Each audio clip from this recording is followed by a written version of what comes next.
तो हेलो दोस्तों, आज हम लोग बात करेंगे विभाजन अलैंगिक जनन। इंग्लिश में इसको बोलते हैं sexual reproduction of feature. Sexual reproduction of feature. तो दोस्तों समझिएगा, हम लोग समझ चुके हैं कि जनन क्या होता है। जनन वह प्रक्रिया है जिसके द्वारा जीव अपने ही जैसे नए जीव को जन्म देता है।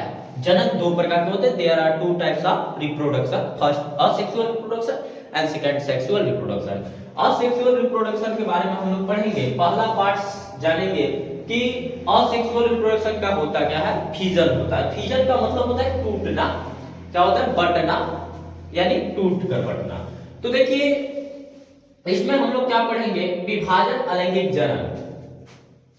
इस प्रकार के जनन में जनक जीव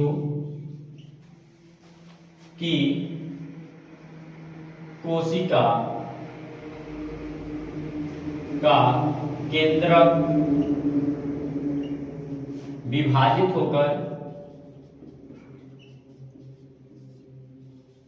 होकर उसके शरीर को विभाजित करता है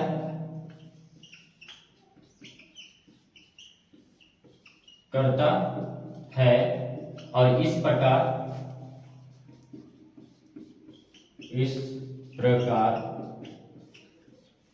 नए जीवों को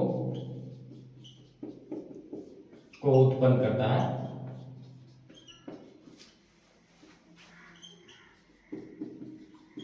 जिसे विभाजन कहते हैं।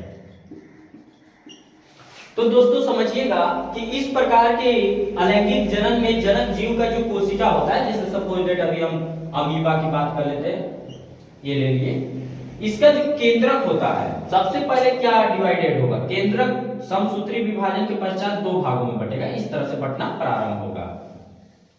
जैसे ये मान लीजिए कोई है कोशिका, उसकी पहले क्या बचेगा? इसके समसूत्री विभाजन के पश्चात केंद्रक का डिवीजन होगा, यानी कि केंद्रक विभाजन। पहला कौन काम होगा? केंद्रक विभाजन। फिर उसके बाद जब केंद्रक बटेगा तो केंद्रक को अलग होने की प्रक्रिया आएगी। क्या होगी? अलग होगी। केंद्रक क्या होगा?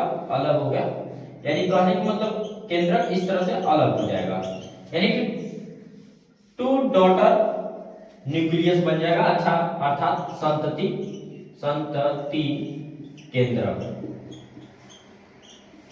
पुनः जब ये इस तरह से टूट जाएंगे तो इसकी बॉडी डिवाइडेड होना प्रारंभ होगा। इस तरह से खांच बनना प्रारंभ हो जाएगा। इस तरह से खांच बनना प्रारंभ हो जाएगा इसके बॉडी में, और सेल एक इधर आ जाएगा और एक इधर आ जाएगा। इस साइड में ऐसे मतलब विभाजन होना प्रारंभ हो जाएगा। ठीक, फिर उसके बाद ये क्या हो जाएगा? दो खंडों में टूटकर अलग हो जाएगा, यानी कि एक डॉटर सेल बन जाएगा। क्या बन जाएगा? डॉटर सेल बन जाएगा। मेरे प्यारे दोस्तों, ये बन गया हमारा डॉटर सेल, अर्थात संतति कोशिका।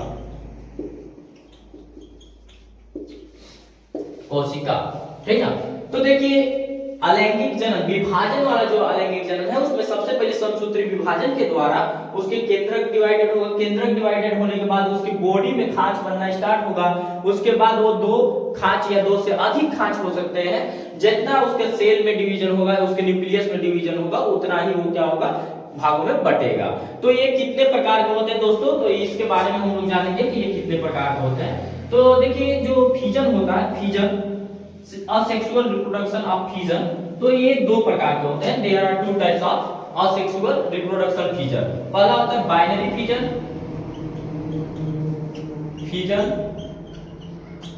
जिसको हम लोग बोलते हैं द्विविभाजन। द्विविभाजन क्या होता है? द्विविभाजन। इसको इंग्लिश में बोलते हैं बाइनरी फीजन। इस प्रकार के विभाजन विधि में या इस प्रकार के अलैंगिक जनक जीव का शरीर दो खंडों में बट जाता है। क्या हो जाता है? दो खंडों में बट जाता है। इसमें भी एक अनुप्रस्थ होगा, एक अनुदैर्ध्य होगा, इस तरह से विभाजित होगा। जैसे मान लीजिए पैरामीशियम की हम बात कर लेते हैं। पैरामीशियम का आकार कुछ इस तरह से होता है।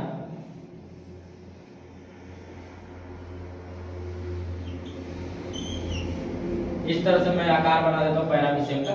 तो पैरामीशियम में क्या होता है, दो केंद्रक पाए जाते हैं। कितने केंद्रक? दो, एक गुरु केंद्रक और एक लघु केंद्रक। तो इसके लघु केंद्रक में क्या होता है, दो विभाजन होता है, यानी कि समसूत्री विभाजन होता है। लघु केंद्रक दो खंडों में बंटना प्रारंभ हो जाएगा।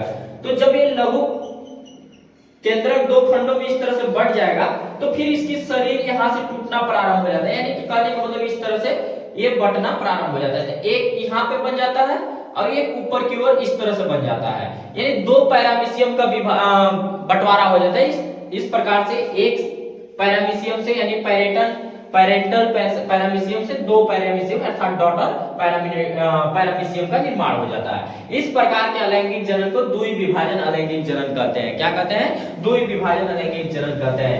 ऐसा अलैंगिक जनन जिसमें जनक जीव का शरीर दो खंडों में विभक्त हो जाता है उसे हम क्या कहेंगे? अलैंगिक, यानी कि अलैंगिक जनन। कौन अलैंगिक जनन भैया? द्विविभाजन अलैंगिक जनन, binary fission reproduction, binary fission reproduction, ठीक ना। इसमें और भी आ जाएगा, युगलीना आ जाएगा। युगलीना क्या होता है? अनुप्रस्थ होता है। युगलीना जैसे इस तरह से होता है। युगलीना के मैं शरीर थोड़ा सा स्ट्रक्चर बना देता हूं। इस तरह से युगलीना का निर्माण करता है। ये युगलीना है। इस युगलीना में क्या होता है कि इसकी जो यहाँ पे जो कोशिका होती है, कोशिका कट जाती है, दो खंडों में विभक्त हो जाएगी, फिर एक दो खंडों में बटेगा, फिर इसकी बॉडी यहां से कटना प्रारंभ हो जाएगी, यानी कि सीधा सीधा कटता है। इसमें क्या होता है? अनुप्रस्थ नहीं, अनुदैर्ध्य होता है। क्या होता है? अनुदैर्ध्य विभाजन होता है। और इस प्रकार से नया तुमको क्या बना देगा?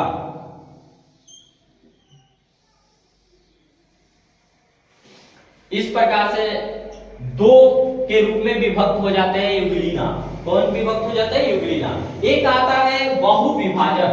क्या आता है? बहुविभाजन, विभाजन। इधर देखिएगा दोस्तों, बहुविभाजन को हम बोलते हैं मल्टीपल फिजन। क्या बोलते हैं? Multiple fission. इस प्रकार के अलैंगिक जनन में जनक जीव का शरीर बहुत खंडों में टूटकर विभक्त होता है। क्या होता है? बहुत खंडों में टूटकर विभक्त हो जाता है, जिसे हम क्या कहते हैं? बहुविभाजन कहते हैं। किसमें होगा? प्लाज्मोडियम में। किसमें? प्लाज्मोडियम। किसमें होगा? प्लाज्मोडियम में। प्लाज्मोडियम एक ऐसा जीव है, ऐसा प्राणी है जो कि मच्छर के द्वारा इंसान के शरीर में प्रवेश करता है और ये मलेरिया रोग का वाहक होता है।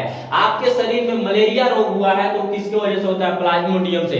प्लाज्मोडियम में कैसे विभक्त होता है, ध्यान दीजिएगा। प्लाज्मोडियम इस तरह से अगर रहेगा तो उसमें कोशिका है, एक कोशिका है, फिर दो कोशिका बनेगा, 2 से 4 बनेगा, 4 से 8 बनेगा। कितने बनेंगे? 4 से 8 बनेगा, और 8 से फिर कितना होगा? 16। इस तरह से जब ये बढ़ जाते हैं कोशिका तो इसकी जो सेल होती है वो क्या हो जाती है? फूट जाती है, टूट जाती है। और टूट कर जब ये बाहर निकल जाते हैं तो यही सब क्या कर देगा? नए जीवों को निर्माण कर देगा, यानी नए नए प्लाज्मोडियम का निर्माण कर देगा। इसके केंद्रक कई खंडों में टूटते हैं, इसलिए इसे हम क्या कहेंगे?